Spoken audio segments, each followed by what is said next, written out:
Greetings and Happy New Year from the Wannabe Watch Repair Guy. This is what I'm dealing with. A mess, I know, I'm sloppy. But I wanted to share my latest challenge because I'm going to figure it out before the sun sets tonight. Now, for those that don't know, one of the things I've been doing is digging through boxes, and I've come up with tons of, because I keep everything. I love guns and I love watches. And I have old, crappy, not expensive watches from 30 years ago, man. Back when I was a cop, I was wearing these things.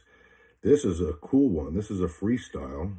And for some reason, this one's not, I got the digital part working, but the hands aren't moving. So I've been studying videos and everything, and I've got everything I need now. I can pop the crystals off and everything I've been practicing on other watches. I think I might just need to give the second hand a little nudge because it's been sitting there for all these years.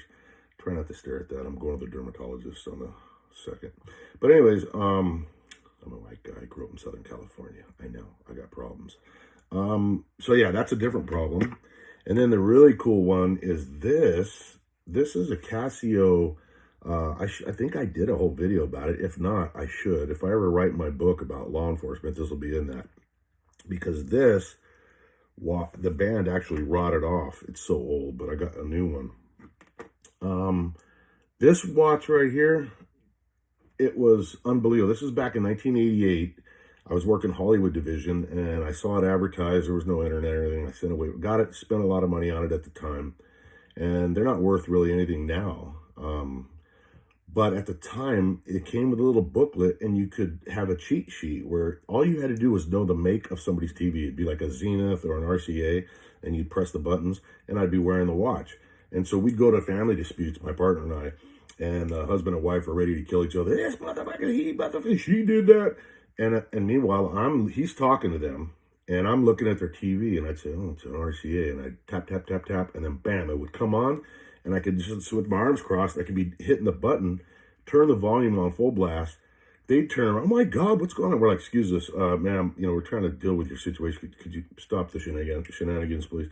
No, it's never done that. They turn it off. They get back into their fight. Bam, turn it on again, switch the channels. And by the time we leave, they forgot all about their fight, and they want to call an exorcist because they think their house is haunted.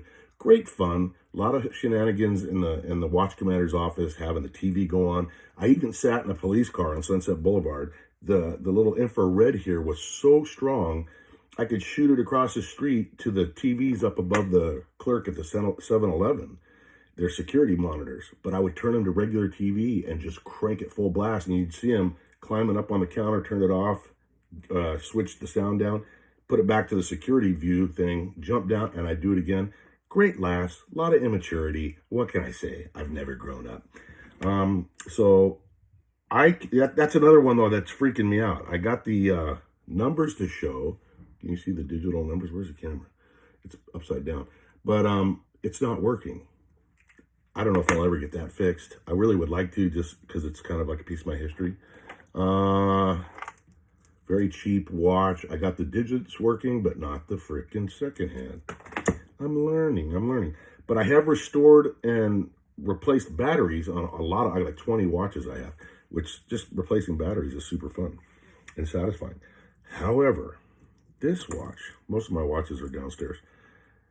I don't know why, but I love this watch. I found this after many, many years, and it's a Wegner Swiss military, and it's got, made in Switzerland. It has a little Swiss Army knife on the back. I don't know if you can see that.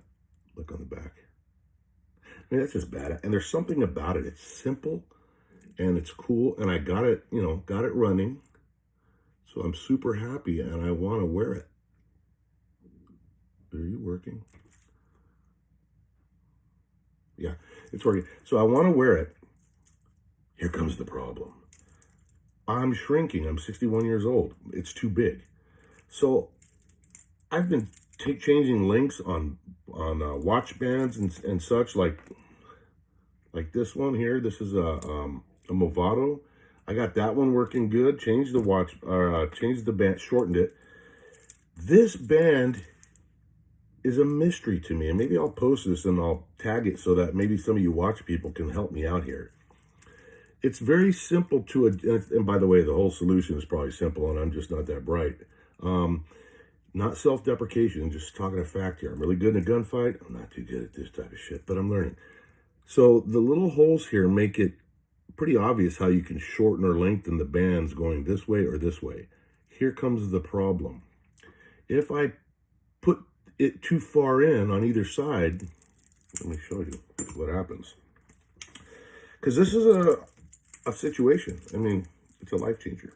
So I shortened it and I got it to fit, but watch what happens. When I go to close it, this, I don't know if this makes sense. This part is sticking, it's too long so that I can't, it's overlapping so that I can't close this part of it. You have to close this in order to complete the securing process. But I can't because, look what's in the way. So I'm not sure. I mean, if I move this side up, it still doesn't work because then it ends up being too big. So the obvious solution to me would be to remove a link. And I started counting so I can see, it's really hard. I'm sorry, I'm not a good video dude. There's 1, 2, 3, 4, 5 links on one side before you get to the latch. And there's 1, 2, 3, 4 on the other. So spending 6 days doing math in my head, calculating, carrying the one, I thought, why don't I just remove one on the, where it's 5 links, just take one off. Here's the problem. We get to the meat and potatoes of this thing. There's, I don't know if you can see this. There's a hole here, so I can take the pin out. Not a big deal. And I can take the pin out of that. Now that gets rid of this link. How do I connect this link to this situation? It's not going to make sense. It won't make sense because there's not going to be a tongue to go into the groove. And if you look at all the other links, there's no holes to get to any pins. And I hate to sound stupid, but how would a watch repair person ever remove one of these links? Like, where do you start? Is there some hidden trick to this? How do you access links that don't have pins?